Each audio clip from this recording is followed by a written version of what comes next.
Case file Pale Echo 3, Municipal Pool Complex, Fresno, California. Decommissioned June of 2009. Demolition completed 2011. Current occupancy, retail. The designation Pale Echo 3 does not refer to an entity.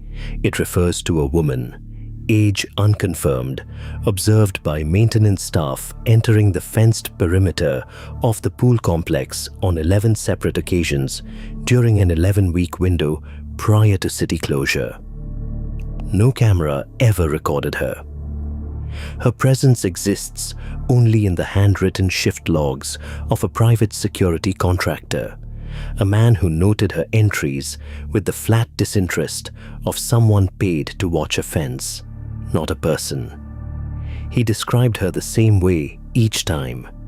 Grey jacket, bare feet, entering through the maintenance gate on the complex's east side, always in the afternoon. She is classified as a wanderer. Within this archive, that term has a precise meaning. A wanderer is not someone who gets lost in a liminal space. A wanderer is someone who finds one, and instead of leaving, adapts to it. Pale Echo 3 did not wander into the Fresno Pool Complex by accident 11 times. She returned to it the way a person returns to a job. The primary evidence in this file is a spiral notebook, water damaged, recovered by a demolition crew in the fall of 2009, when a contractor reached into a filtration vent to clear debris and found it wedged against the ductwork instead. The notebook was logged, photographed, and eventually transferred to this archive. What follows is read directly from its pages. The first several entries are methodical. Her handwriting is small, upright, controlled. She lists 11 rooms, and they match the facility's 1974 blueprint precisely. Men's locker room, women's locker room, lifeguard office, chemical storage, first filtration room, second filtration room, a first aid closet, 3 separate mechanical rooms, and a manager's office. She numbers them 1 through 11. Beside each, she has written brief physical notes: temperature, smell, the condition of the tile, whether the door still locked. This is not the writing of someone hiding. This is the writing of someone surveying. It is on a later page, dated only by the number 12 written at the top, that the handwriting changes. The letters loosen. The pressure of the pen increases, then decreases, as though her hand could not decide how hard to hold on. She calls it the shallow room. She writes that it does not appear on the blueprint she has been using, which she describes carrying folded in her jacket pocket, a photocopy she says she obtained from someone at the city permit office years earlier. The same 1974 floor plan referenced throughout this file. She writes that the shallow room is not listed on any permit, not on any inspection filing, not on any city record she was able to access. She describes the smell first: chlorine, but she is specific that there is no chemical source for it. The chemical storage room, room number 4 on her list, had been drained and sealed for months by the time she found room 12. There should have been no chlorine smell anywhere in the complex.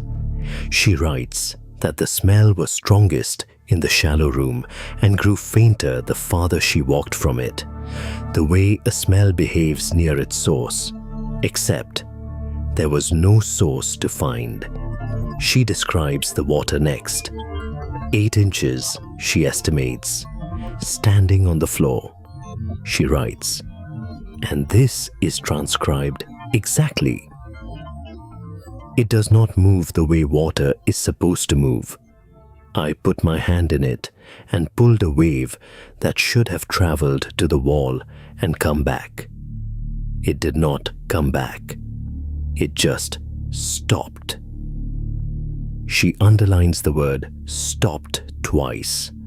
The behavioral notes that follow are procedural, almost bureaucratic, despite what they describe.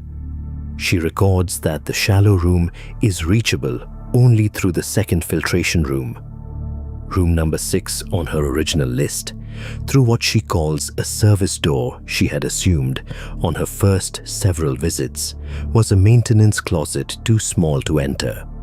She records that the door does not open at all hours. She tested this, she writes, on 4 separate occasions, and each time the door opened only within a narrow window. She places between approximately 3:10 and 3:40 in the afternoon. Outside that window, the door is either locked or, in her words, not a door in the way it usually is. Inside, she describes a room with no light fixture, no overhead bulb, no wiring, nothing on the ceiling at all. And yet, she is able to see the water clearly enough to measure it, clearly enough to describe its surface. She writes that the water does not reflect the light from the hallway behind her, the only light source available. She writes that when she held a flashlight over the top of it, the beam illuminated the floor beneath the water, but produced no reflection on the surface itself, as though the water were absorbing the light rather than returning it. She circles this observation and writes beside it, in smaller letters, "This is the only room where I do not want to sit down."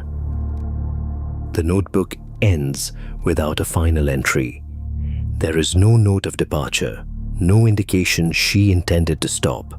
The last page is simply the 12th room's measurements, repeated a second time, as though she were checking her own work. 2 subsequent wanderers are documented in this file as having located the notebook and attempted to relocate the shallow room using her recorded directions. The first is known to this archive only through a family incident report filed in early 2011, several months before the complex was demolished. A woman in her 20s, unnamed in the surviving documentation, returned to her family residence after an unaccounted absence of 6 hours with chemical burns across both forearms, consistent with prolonged chlorine exposure. The complex had been fully drained, fenced, and dry for over a year at the time. No chlorine had been stored or applied on-site since its closure. The burns were treated at a local clinic. The woman offered no explanation for their origin and, according to the report, refused to discuss where she had been. The second wanderer did not return. Her name is not recorded in this file. What is recorded is a single item recovered during the demolition survey later that year: a yellow swim cap, sealed inside a filtration vent identical in construction and location to the one where Pale Echo 3's notebook was first found. The vent was in the second filtration room. No other personal effects were recovered. No further record of this individual exists in any file cross-referenced to this case. The complex was fully demolished in 2011. In its place stands a retail strip mall, currently operating multiple tenant storefronts. Architectural review conducted for this file confirms that the current supply closet used by one of these tenants occupies the same physical footprint, within a margin of a few feet, as the pool complex's second filtration room, the only recorded access point to the shallow room. Since the mall's opening, 3 separate employees, across 3 separate years of tenancy turnover, have independently filed informal complaints describing a persistent chlorine odor originating from that closet. Facilities management has investigated on each occasion. No plumbing, cleaning chemical, or maintenance source has ever been identified.